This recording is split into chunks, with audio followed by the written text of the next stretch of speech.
Today I'm going to talk to you about the most important things you need to know about energy and the environment. What this picture is showing you right here is actually a very famous photograph from the Voyager probe that shows Earth in this little pixel in space. It is the only place that we have where we live as humans.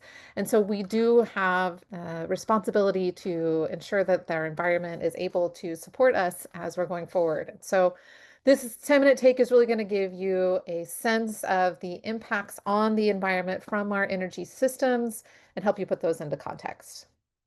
The environment provides critical services to people. We talk about those as something called ecosystem services, and it's a very important part of society in having air to breathe, water to drink, land to live on, and grow our food and things like that. And so we have a interrelation in our society and our economy with the environment. And one way that we try to think about that is talking about natural capital is a way of valuing those services that the environment provides to us. But just in thinking about economic theory, if I or an entity am acting in my own best self-interest, I will overuse our natural resources. I will overuse what are called common goods. So our common goods, like our natural resources, this is our water, our air, our land, things like even our fossil fuels. We will deplete those natural resources unless we put into place regulations or markets that are thinking about society as a whole instead of just the individual actors. And this is a phenomenon characterized by tragedy of the commons, which basically is just that we will overuse these resources without the right structure in place. And as our population grows and develops, we're facing increasing strain on our natural resources. So our population is growth, we're having economic growth, we're experiencing those. And so we're seeing some of the impacts on our air, our water, our land, our fisheries, these other resources as both population growth and economic development occur. And so one of the things we're looking at for our energy system is how do we transition to allow continued growth of population and economic growth without the damage to our natural systems. Energy resources, big contributor to many environmental issues. Here I'm just kind of showing kind of a list of some of the different environmental issues. Many of these are air pollution, water consumption, things like that. And so this is why we're talking about the environmental issues related to energy systems because energy is such a big contributor. And those contributions happen throughout the energy system, all the way from resource extraction on our resources, all the way to the end use and provide delivery of services with that energy system. And so if we're thinking about the whole system, there are environmental impacts throughout it, and those vary depending on the energy resource we're using. And so a lot of times we're talking about a lot of these energy transitions. We're trying to transition to providing those services with energy resources that have less impact on our environment and society.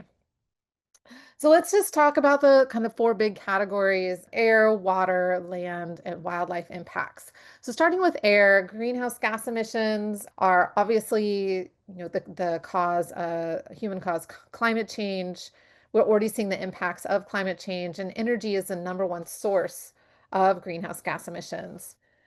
The source for greenhouse gas emissions differ between different energy resources. So if we're talking about transitioning, this is why we're transitioning from our carbon intensive resources to things that are less carbon intensive that will lower those greenhouse gas emission burden on our planet. This chart I'm showing you here is just for electricity production, so it doesn't include all of our fossil fuels like oil, because oil is really just for transportation. But it gives you this sense, the dots are the average, the bars are the variation of greenhouse gas emissions per kilowatt hour produced. So our fossil fuel are our most carbon intensive, followed by our biofuels, whereas our wind, our nuclear, and solar are some of our lowest greenhouse gas emission resources. Hydropower kind of stands out on this. You can see as the median, it is also one of the lowest in terms of greenhouse gas emissions per kilowatt hour, but there is a range. If you think about large scale hydropower projects where you are flooding a large area that has a lot of vegetation, that vegetation will degrade inside the reservoir and release methane. And so this is where you see that variation in greenhouse gas emissions per kilowatt hour. Energy use is also a main source of air pollution, and air pollution has a very large human health impact. Many of these sources, and you can kind of see the sectors are divided in, the colors or anything that's energy related, is from burning either fossil fuels or biofuels. That is our sulfur dioxide or nitrogen oxide, much of our particulate matter, our carbon monoxide.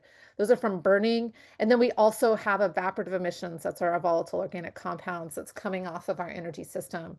So we have a lot of impact on air pollution from our energy system. And this is a major cause of death and morbidity worldwide. Estimates range from 7 to 9 million people worldwide die every year from air pollution. So those are premature deaths. Much of that is from cardiovascular challenges. Particulate matter, especially small particulate matter, it's called PM 2.5, which means 2.5 microns or smaller, is the largest concern in terms of air pollution because those tiny particles actually get deep into our lungs, get into our bloodstream, and cause these cardiovascular challenges. Energy systems impact our water a lot, and there's kind of three big categories that energy systems are impacting our water: withdrawals, consumption, and contamination. Withdrawals just means we're taking it out of the environment, but we might be putting it back. If we put it back, we're often returning it, 20 degrees warmer. That's something that's going to cause thermal pollution. So it does impact those ecosystems, even though the water is going back into the body of water it was taken out of.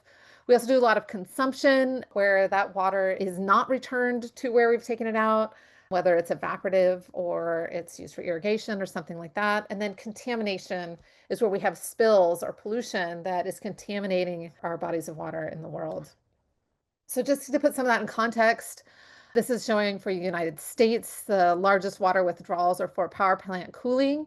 Historically, much of those have been returned to the source, which, like I said, results in thermal pollution, but the water is going back.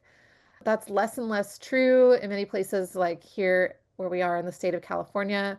California no longer allows once-through water cooling for power plants because of that impact on the ecosystem and thermal pollution. So we are seeing a shift to more of this consumptive water for our thermal power plant. And then, of course, irrigation is the next biggest one. So water consumption by our different energy resources really varies quite a bit. Some of our lowest water consumers are things like wind and solar, followed by oil. So there isn't a lot of water use for those kind of resources. Things like geothermal, ethanol, hydropower are our largest water users per energy produced.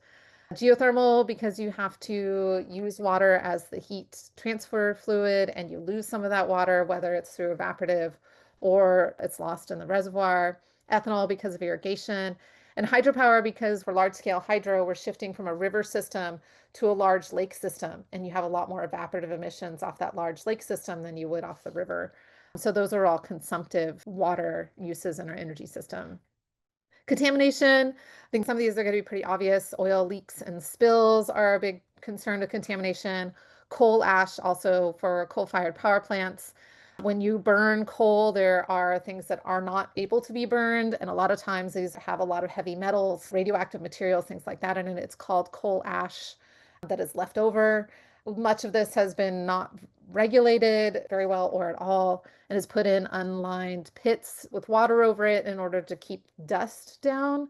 But that water can leak into the groundwater systems, and so we see contamination of groundwater from coal ash sites.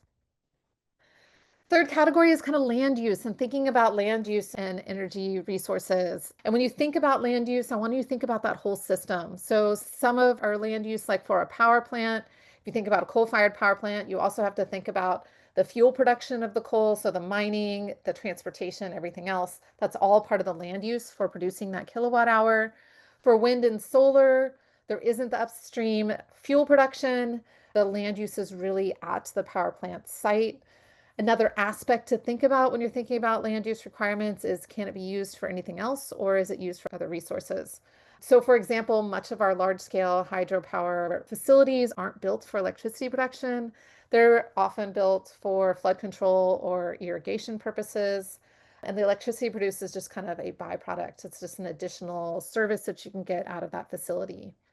Wind, for example, a lot of that is continued to be used for agriculture because only about 2% of the land actually has the wind turbine touching it. And then, of course, solar is going to vary a lot, whether it's utility scale, so that's over large pieces of land, or it's done and co-built on residential or commercial buildings. So there's a lot of aspects kind of to think about our land system, just kind of to give you a way of thinking about land and energy. Another one that wasn't on that chart, because it's not for electricity production, it's really for transportation, is thinking about our biofuels. This is just showing the United States, where we primarily use ethanol, but also some biodiesel. And the amount of land that we're using to produce those biofuels is about the size of the state of Michigan. Finally, I want to put into context and give you some framework to think about energy and wildlife concerns. Energy use can have impact on wildlife from that land use and habitat loss as one. Climate change, air pollution, those impact our wildlife, just like they're impacting humans. So what I've got here in this chart is just to give one example of energy and wildlife impacts when thinking about bird deaths from our energy system. There's a few things on here that are from our energy system. Buildings, which are energy users, automobiles, energy users, power lines, oil waste pits, so that's part of our oil production, and then wind turbines. And so when you're thinking about what is the impact, how can we mitigate some of these risks, you should be thinking about what species are being impacted, what are the options to mitigate those risks, what are the regulations that we can put in place to ensure those protections are happening. And so, for example, just thinking about our wind turbines, a lot of times they have a particular, in the United States, we have what's called a take permit on how many birds they're allowed to kill. They have to do surveys for that.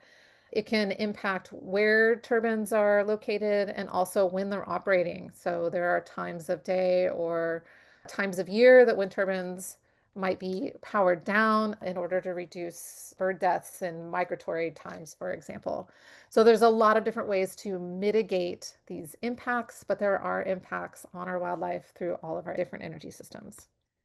Okay, so that's just giving you a flavor and hopefully giving some ways to contextualize our energy system's impact on the environment. If you want to see the full lecture, please go check out our website.